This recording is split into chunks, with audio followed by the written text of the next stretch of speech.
Hi, I'm Dan Cummins. This is the laugh button, and I have a hell gig story for sure. I forgot about this one. Maybe it was I buried it in my subconscious. But this guy reached out to me on Facebook a couple months ago. This guy, I think Scott Ricardo, if you remember his name. And I was like, oh my God, that guy. And I remember maybe 2 years in to comedy at the most. I was like hosting or something at the Underground in Seattle. This guy approaches me after the show and he's like, hey man, do you do private gigs? And I'm too dumb at this point in my career to know anything about when you should say no. Like, you just say yes to everything. And so I'm like, sure, yeah, I'll do whatever.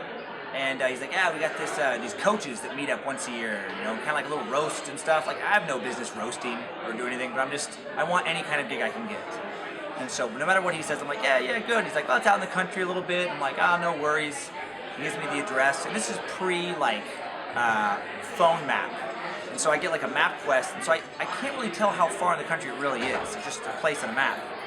Well, I drive out there, it's just like weeks later, and drive out way past Seattle.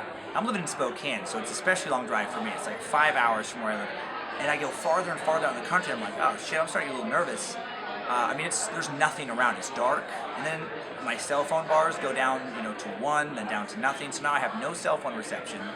I pull into this like dirt road, go up to this farm, truly way out in the country, and I'm like almost gonna turn around and go home. It's like it looks like a place where you get murdered. It looks like a place where you get brought to be killed.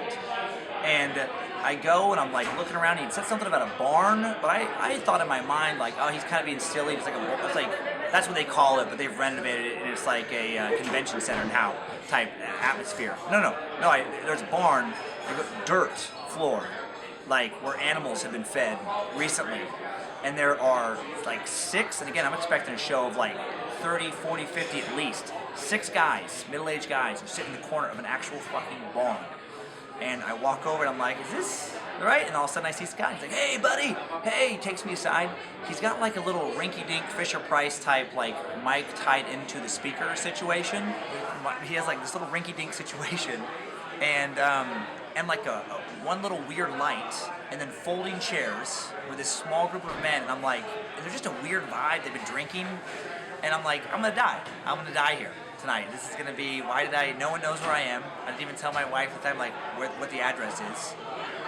They want me to do an hour, and they want me to roast. He wants me to roast some of his buddies. Especially, he tells me his one buddy who's missing a hand. Dude's missing a hand. He's like, hey man, you should make fun of him for not. This is actually what he says. You should make fun of him for not having a hand. Yeah, no, that's the worst advice. I'm out here where he could kill me if he's upset, and I'm like, if it goes wrong, there's this audience is so small. I did the gig. I did an hour of just awkwardly telling jokes to these 5 guys who just were polite enough just to listen, and then got my money and got out of there. But looking back, I don't understand who does that.